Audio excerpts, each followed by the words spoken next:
I like how my chin is emerging from my turtleneck like a turtle. The clue's in the name.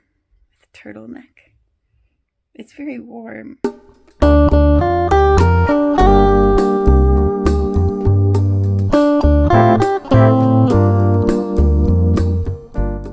Hello everyone, it is once again Question Friday. Question Friday? Oh my god, I've lost the ability to speak.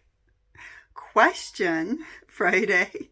I've been speaking French all day. I just came from rehearsal, which brings me to the first thing I wanted to cover in Question Friday, which is a little mini announcement, which is that a cabaret that is just outside Paris that I worked at 5 years ago. Wow.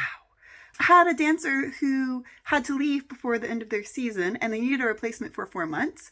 So they've called me and asked if I could do it. And I agreed to do it. And so the announcement is that I'm going to be doing a show near Paris for the next 4 months. The good news is that it's near Paris, so that simplifies my life a lot. It's a lot faster than commuting back and forth to Switzerland like I have been. The other good news is that it's only a few days a week, so I will still have time to go to Aberdeen. However, that depends on the week. It changes every week. So there might be a few times that we have a little bit of a pieced together video, just so you guys know that's what's up. Also, if you guys are interested, let me know and I'll kind of, I could take you backstage and show you the show. It's kind of a typical small French cabaret. Yeah, so if you guys are interested in that, let me know in the comments. And that was our first piece of business, a little announcement. Our second piece of business is the question part of Question Friday, or the question, if you will. Today's question comes from Queen City Minis, and it is, I'd love to hear how you developed such an adventurous spirit. Most Americans don't have the guts to leave the country and work all over the world. You're bold. First off, I would say that while many Americans find it very difficult to leave the country, which is a mixture of it being, it can be a bit intimidating. It's also very difficult paperwork wise. I will say that many Americans do have the guts to move to a different state, which can be similar, although there's not a language barrier in between states in the US. Think of the difference between like California and Maine and Alaska. There is a huge cultural and climate difference. So I will say that's kind of, maybe that's the American version of people in Europe moving to different countries. To answer your question, how did I develop an adventurous spirit? To be honest, I don't really think of myself as that adventurous. I am when it comes to things like going skydiving or doing aerial, or things, you know, kind of thrill-seeking things. But lifestyle-wise, I would give living in France maybe a 5 on the adventurous scale, because even though France is a different country and has different language, and you have to do a lot of paperwork to live here, which is maybe the most adventurous part of it. In many ways, there are many things that are similar to the US. Economically and culturally, like there's a difference, but there's not the difference between, for example, the US and India or the US and Dubai, or, you know, something of that much of a difference. I think I kind of got the baby step version into moving to a different country, because my first experiences living in a different country were with a contract for a show. When I worked in Asia for 4 years. If you guys are new to the channel, I worked in Asia for 4 years. I was in Kuala Lumpur and Macau and Guam. Although those are extremely different cultures, the experience that I had was based on living in a show and performing in a show and having a group of other international dancers around me. So it was kind of like the little baby step version. And then I moved to France on my own. So that was a little bit less of the baby step version, but I did already have a few friends that lived here, and there was a big group of expat dancers living in Paris. So it's not jumping in the deep end, I would say. However, I do want to I'm going to zoom in by moving the phone closer to my face.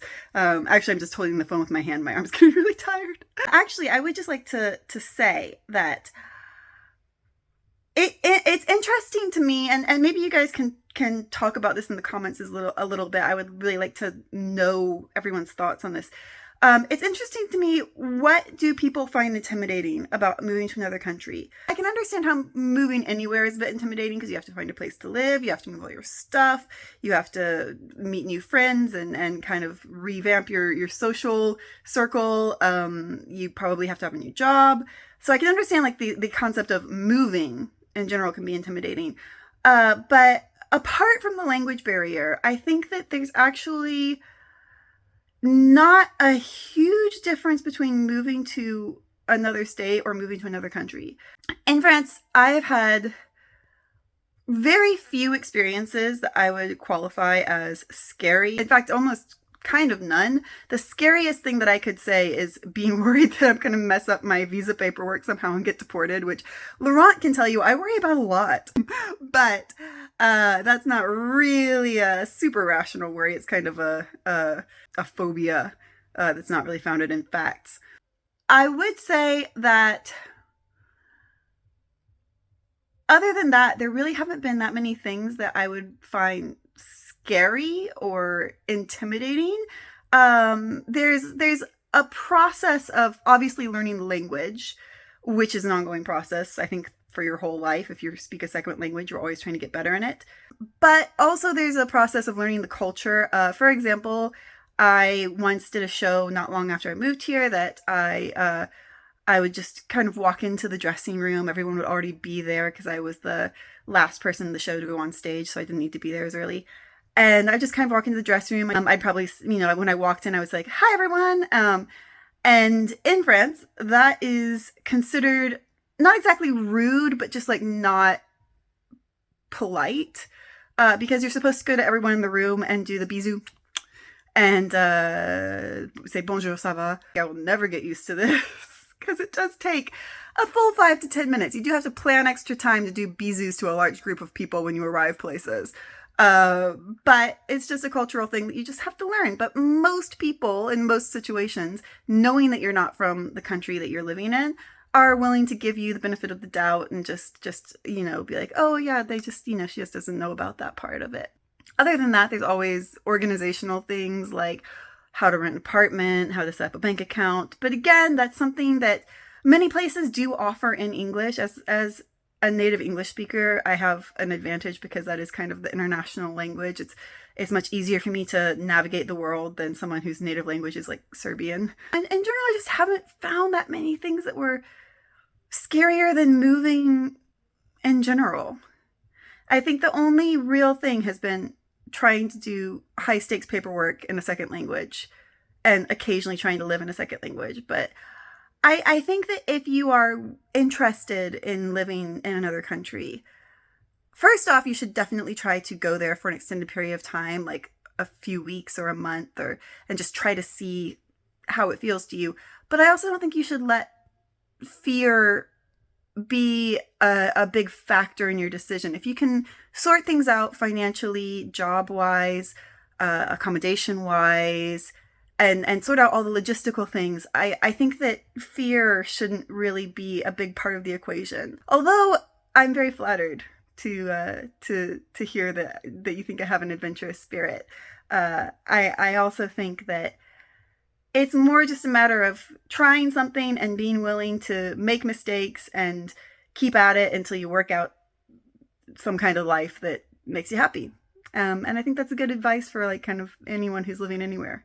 So with that, I will just remind you guys to please do take a moment to subscribe. It's the spiel. It's time for the spiel again. Please do take a moment to subscribe. But that is super helpful, to be honest. And also liking this video is very helpful and I'd appreciate it a lot. Anyway, as usual, I've got to go run now and get on to the next thing, which is teaching a private aerial class over Zoom. And so with that, I will see you guys next time.